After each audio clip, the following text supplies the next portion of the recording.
Hai, jumpa lagi dengan Kabar Baik.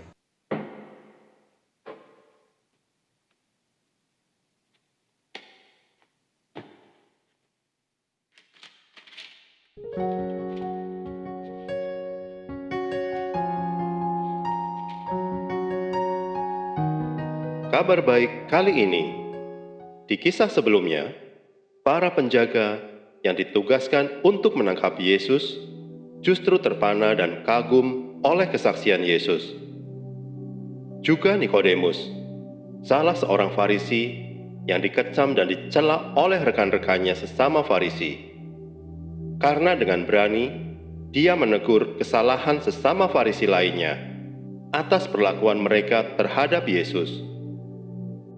Gagal menangkap Yesus dari sisi pengajarannya, para pemimpin Yahudi berusaha mencari cara lain. Dalam upaya menjebak Yesus, tanpa belas kasihan, mereka menyeret perempuan yang tertangkap basah bersinah ke hadapan Yesus.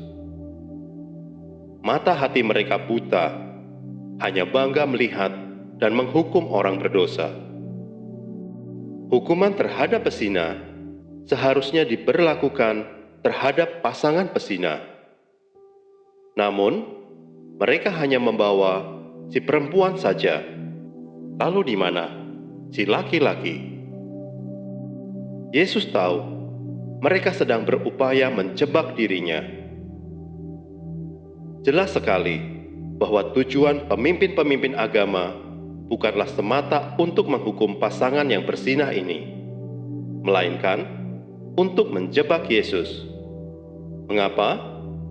Jika Yesus ikut menolak untuk menghukum dan melempari perempuan ini dengan batu, maka pemimpin agama akan menuduh Yesus menentang hukum Musa. Dengan demikian, mereka dapat membawa Yesus ke pengadilan agama Yahudi. Sebaliknya, jika Yesus setuju menghukum perempuan itu merajam dengan batu hingga mati, maka mereka akan membawa Yesus ke hadapan pemerintah Romawi. Karena bangsa Yahudi adalah jajahan Romawi saat itu. Tidak ada yang berhak menghukum mati tanpa melewati proses pengadilan pemerintah Romawi.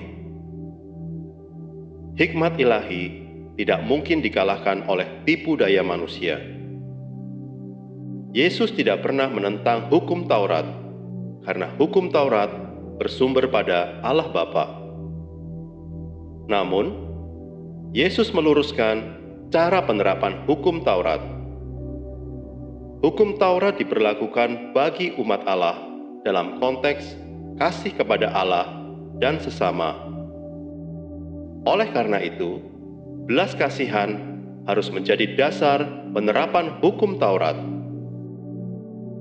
Akhirnya, ia berkata bahwa siapa yang tidak berdosa dari antara mereka, dialah yang berhak pertama-tama melemparkan batu kepada perempuan itu.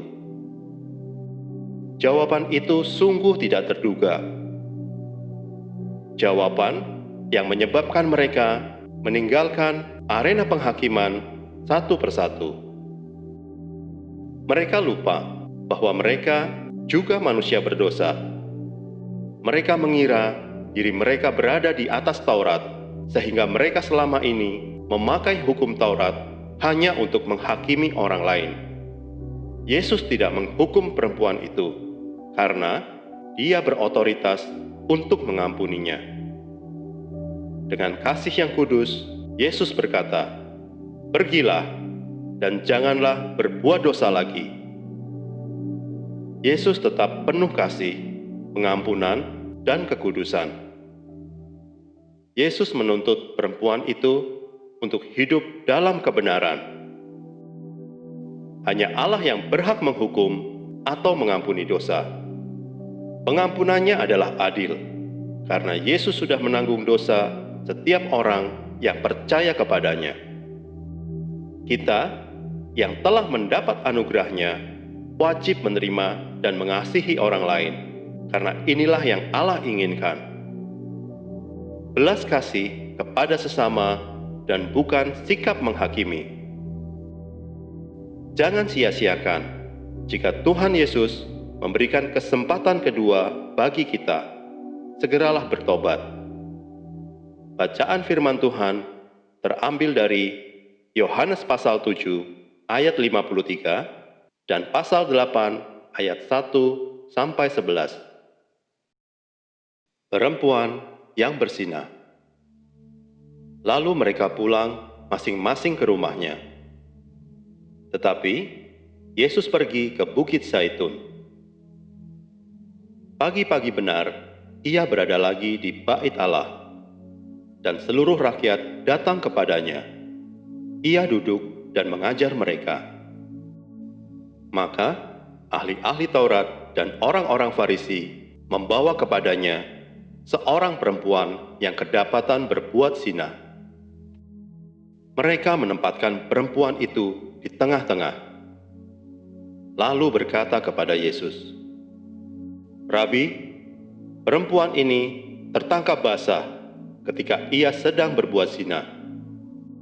Musa dalam hukum Taurat memerintahkan kita untuk melempari perempuan-perempuan yang demikian. Apakah pendapatmu tentang hal itu?" Mereka mengatakan hal itu untuk mencobai dia, supaya mereka memperoleh sesuatu untuk menyalahkannya. Tetapi Yesus membungkuk, lalu menulis dengan jarinya di tanah. Dan ketika mereka terus-menerus bertanya kepadanya, ia pun bangkit berdiri, lalu berkata kepada mereka, "Barang siapa di antara kamu tidak berdosa, hendaklah ia yang pertama melemparkan batu kepada perempuan itu." Lalu ia membungkuk pula dan menulis di tanah. Tetapi setelah mendengar perkataan itu, pergilah mereka seorang demi seorang, mulai dari yang tertua. Akhirnya, tinggallah Yesus seorang diri dengan perempuan itu, yang tetap di tempatnya. Lalu Yesus bangkit, berdiri, dan berkata kepadanya, "Hai perempuan, di manakah mereka? Tidak adakah seorang yang menghukum engkau?" Jawabnya, "Tidak ada, Tuhan." Lalu kata Yesus, "Aku pun tidak menghukum engkau. Pergilah dan jangan berbuat dosa lagi mulai dari sekarang." Demikianlah firman Tuhan.